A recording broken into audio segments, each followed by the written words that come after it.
സൂക്ഷിക്കുക, tooth brush നിറയെ അണുക്കളാണ്. Tooth brush നിറയെ രോഗാണുക്കൾ ആണെന്ന് പറഞ്ഞാൽ വിശ്വസിക്കാൻ കുറച്ച് പ്രയാസമാണല്ലേ? എന്നാൽ പല്ല് തേയ്ക്കാൻ നമ്മൾ ഉപയോഗിക്കുന്ന ബ്രഷ് നിറയെ രോഗാണുക്കളുണ്ട്. കേൾക്കുമ്പോൾ ഒരു ഞെട്ടലുണ്ടാകുമെങ്കിലും ഇത് സത്യമാണെന്നാണ് ഇംഗ്ലണ്ടിലെ മാഞ്ചസ്റ്റർ യൂണിവേഴ്സിറ്റിയിലെ ഗവേഷകരുടെ കണ്ടെത്തൽ. മൂടിവെക്കാത്ത ടൂത്ത് ബ്രഷിൽ കോളി ബാക്ടീരിയ ഉൾപ്പെടെ 10 കോടിയിലധികം മിനിമം ബാക്ടീരിയകളുണ്ടെന്നാണ് ഇവരുടെ കണ്ടെത്തൽ.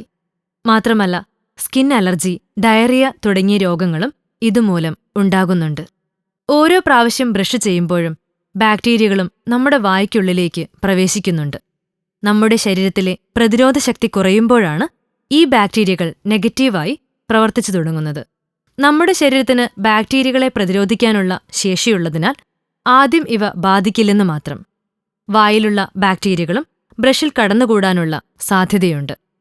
ടൂത്ത് ബ്രഷ് ഒരിക്കലും ക്ലോസറ്റ് ഉള്ള ബാത്റൂമിനുള്ളിൽ സൂക്ഷിക്കരുത്. ഓരോ പ്രാവശ്യത്തെ ഫ്ലഷിലും അന്തരീക്ഷത്തിലേക്ക് ബാക്ടീരിയകൾ സ്പ്രേ ചെയ്യപ്പെടുകയാണ്. നമ്മുടെ പാത്രങ്ങളോ ഗ്ലാസുകളോ നമ്മൾ ഒരിക്കലും ബാത്റൂമിൽ സൂക്ഷിക്കാറില്ല.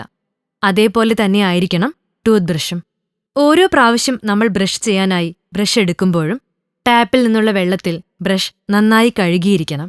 ക്ലോസറ്റിനടുത്ത് സൂക്ഷിക്കുന്നതിനേക്കാളും എപ്പോഴും നല്ലത് ടൂത്ത് ബ്രഷ് ഹോൾഡറിൽ സൂക്ഷിക്കുന്നത് തന്നെ. മറ്റുള്ളവരുടെ ബ്രഷ് ഉപയോഗിക്കാത്തതുപോലെ തന്നെ പ്രധാനമാണ് മറ്റുള്ളവരുടെ ബ്രഷ് സൂക്ഷിക്കുന്ന സ്ഥലം ഉപയോഗിക്കാതെ ഇരിക്കുന്നതും. ബ്രഷുകൾ പരസ്പരം സ്പർശിക്കുമ്പോൾ രോഗാണുക്കൾ പകരാനുള്ള സാധ്യതയുമുണ്ട്. പരമാവധി 3 അല്ലെങ്കിൽ 4 മാസം വരെ മാത്രമേ ഒരു ടൂത്ത് ബ്രഷ് ഉപയോഗിക്കാവൂ. ഒന്നോർത്തോളൂ, നിങ്ങളുടെ പല്ലുകളെ സംരക്ഷിക്കേണ്ട കടമ നിങ്ങൾക്ക് മാത്രമാണുള്ളത്. കൂടുതൽ ആരോഗ്യവാർത്തകൾക്കായി ഈ ചാനൽ സബ്സ്ക്രൈബ് ചെയ്യാൻ മറക്കില്ലല്ലോ. Health and glow.